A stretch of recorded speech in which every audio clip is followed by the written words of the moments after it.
folks, this is a craft video and it's a request video. So I had somebody ask me in the comments how I made this cover for my Qoobo. So it's nigh on impossible for me to show you how I made this because I made it up as I went along. But what I can do is show you the materials that I used. What I have done is I've made another cover, just finished it for Qoobo, and I'm really pleased with it. And this time I did video how I made it as I made it, so that's what most of this video is going to consist of.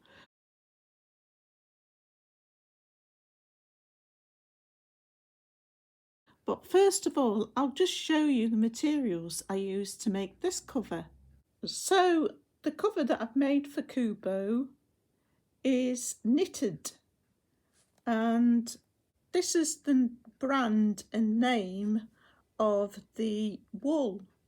These two shades are sable and mink, and I also got these two.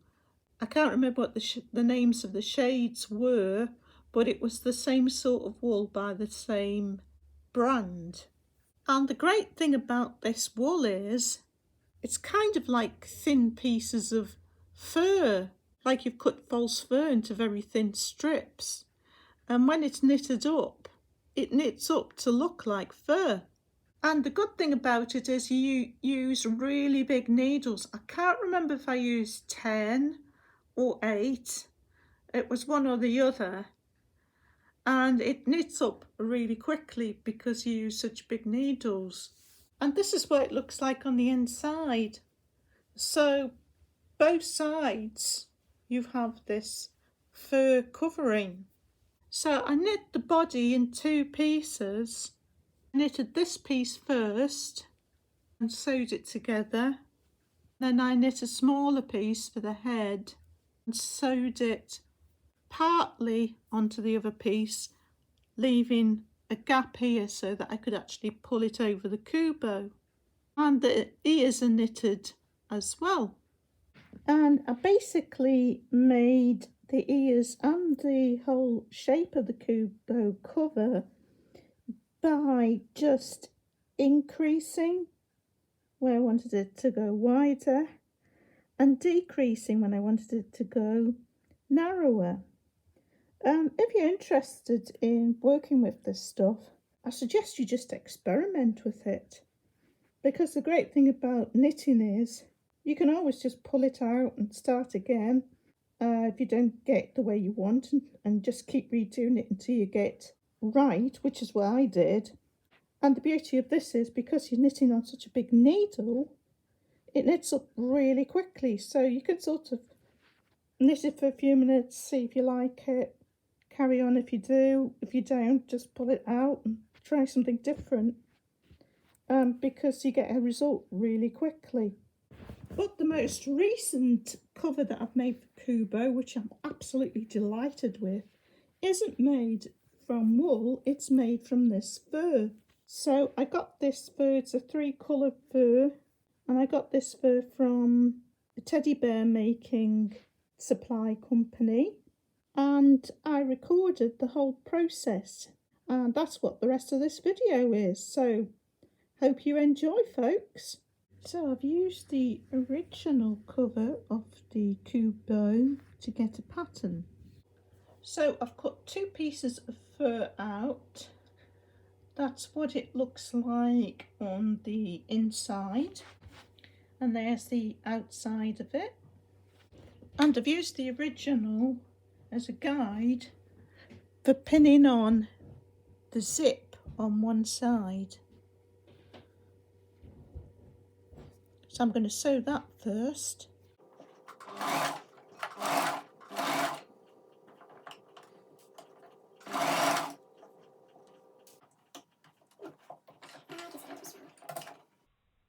So here I just had to stop after sewing a little bit just to check that I could open the zip okay.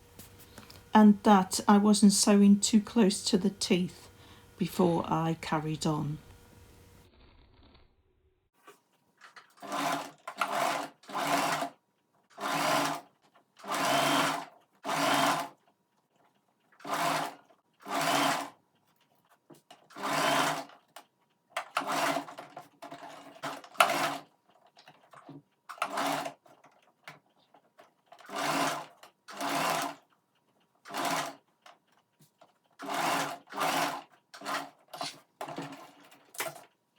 So that's the zip sewn on that side. Quite pleased with it.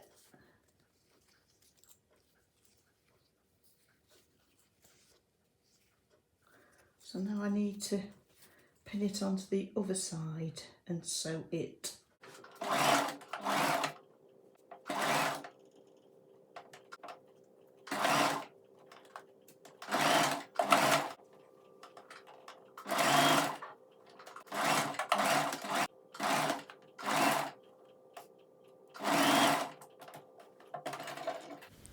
So this is what it looks like on the Petit Qoobo.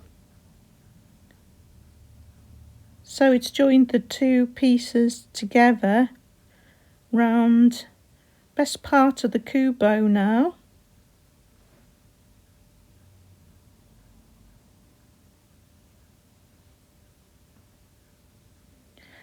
And next, I've got to focus on the back of the Qoobo. So the next job is going to be making the piece that covers the tail. So I've used the tail on the original covering to get a pattern, and I've marked out, cut out and pinned the tail, and now I'll sew it.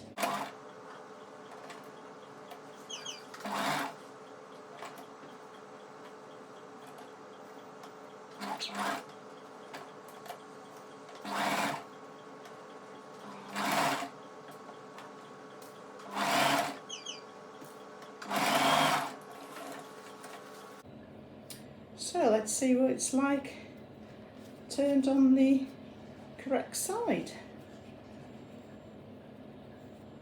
So that's looking pretty good. And that's what it's looking like on the Qoobo. Looking really, really cute. So I've got it all pinned together now, leaving a gap here for access to the switch and the charger. So this is the last bit of sewing, and then we'll see what it looks like.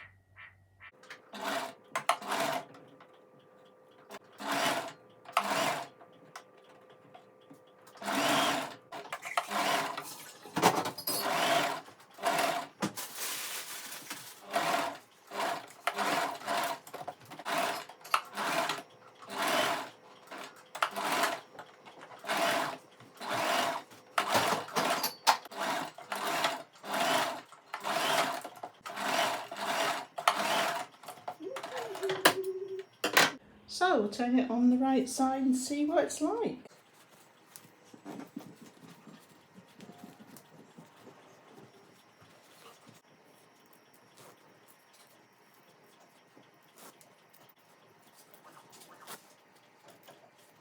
That's it, it's finished. So I'll go and put it on the Qoobo now and see how it looks. So that's the Qoobo with its new coat on, all finished.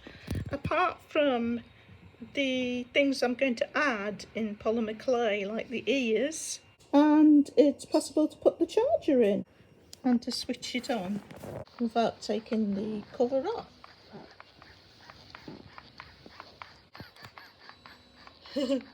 I think that is super, super, super cute. I really like it. So next we're going to look at making the ears and a little nose and muzzle. So this is the muzzle and ears that I've made.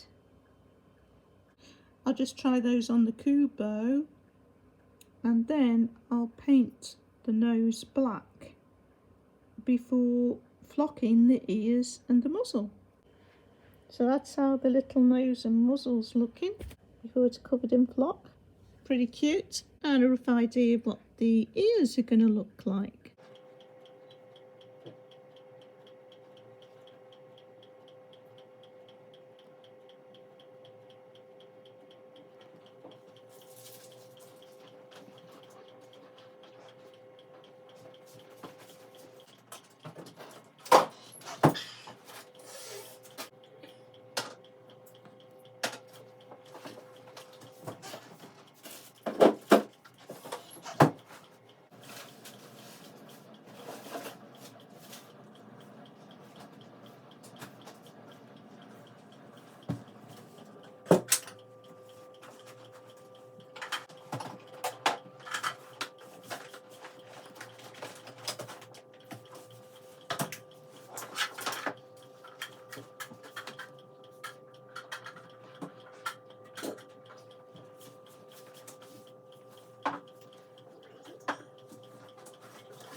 So I've applied the flock now.